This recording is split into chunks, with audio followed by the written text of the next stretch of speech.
Good morning, everyone. Good morning. It is a pleasure to be with you in this place, to join in this tradition of sharing our stories and our humanity. Whenever I look into the sacred space behind me, I think of a run our former chaplain, Phil Smith, now of Oak House fame, and I took around Jerusalem one morning.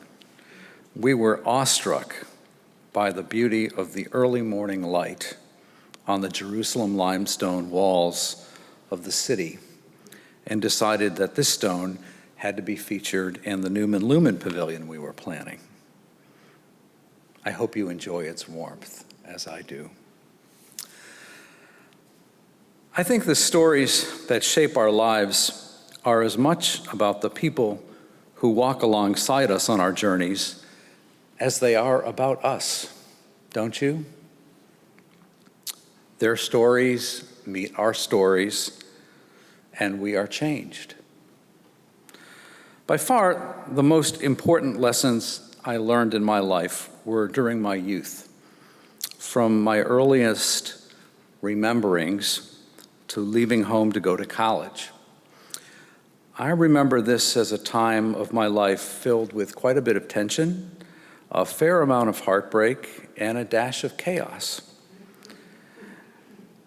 At the same time, two important people in my young world modeled bravery and compassion and selflessness like I have never seen since. If I was ever changed, irrevocably, by the influence of others, it was certainly by two people whose force of love and persistence in the face of great challenges felt to me like a force of nature, both then and now.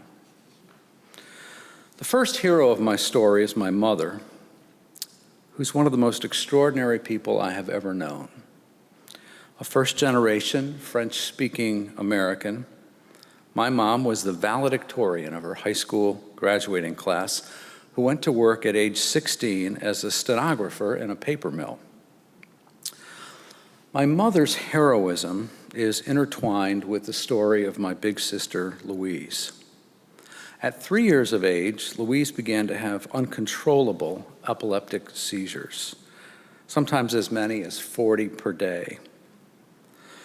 My earliest memory as a child is of Louise having seizures, and that was just the beginning of her many health challenges, which included many seizure-related falls and injuries, a horrible accident in which she was badly burned, and an eventual brain tumor in her early 20s that resulted in a long and challenging decline and her eventual death.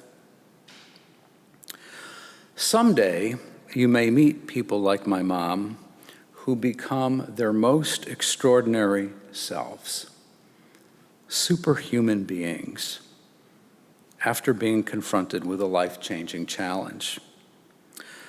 Phil Smith and I were talking about our similar childhood circumstances earlier this fall over some vineyard therapy at my house. When Phil's brother suffered a traumatic brain injury from an automobile accident in college, his dad found his superpowers as well. Imagine if you were the parent of a healthy toddler or a college student, and the next day, that child's world was in crisis. These are the moments when parent heroes are born. Over the years of my childhood, I saw my mom rise to every challenge that came her way.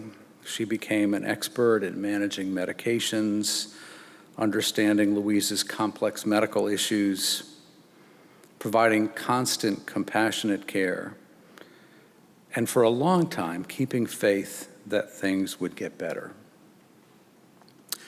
If you have never cared for someone with profound special needs, it's hard to understand the relentlessness of the diaper changes, the incontinence, the mood swings, the hospitalizations. You never get a break. And on top of having one special child, my mother had 4 other kids to raise too. I don't want to paint Louise as a pitiable character in this story. She was joyous. She was giving. Her smile lit up a room. She was happiest when she was hatching a plan to give you a special present for Christmas.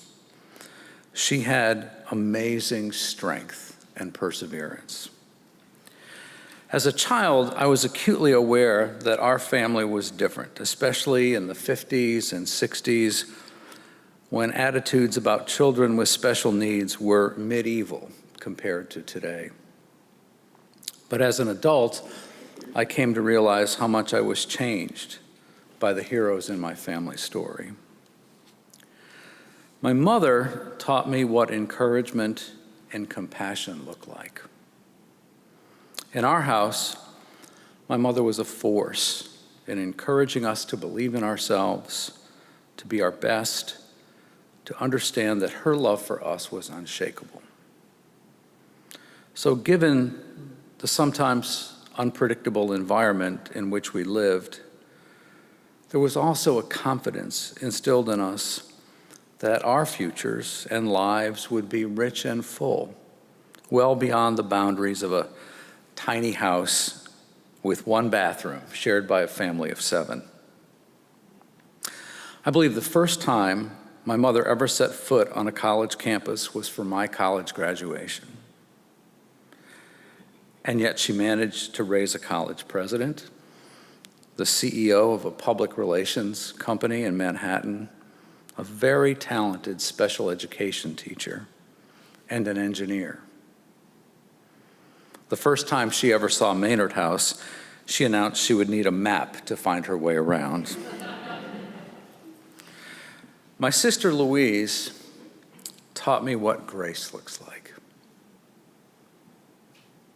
While her health challenges were enormous, her smile and delight in seeing family and friends were gifts that she lavished on others. I saw Louise's spirit in the way our former and beloved university physician, Dr. Bob Ellington, lived his last years with Parkinson's. He did not just live through his decline, he transcended it by encouraging others, by bringing joy and good company to his family and friends, by putting other people first. He lived fully and with the spirit of abundant generosity. Imagine focusing on others when your burden is so great. That is grace. My mother and Louise gave me a perspective on what is meaningful in life at a young age. Love, compassion, how important your kids are, and that the depth of your care and concern for them is boundless. That gifts are about the giving. That the power of encouragement is life transforming. That these are the things that matter, and that everything else is superficial. On my life's journey, I was a lucky guy to walk an early part of the way with Scotty and Louise. I'm grateful for the ways they illuminated my path ahead, and still do. Peace and blessings to you all.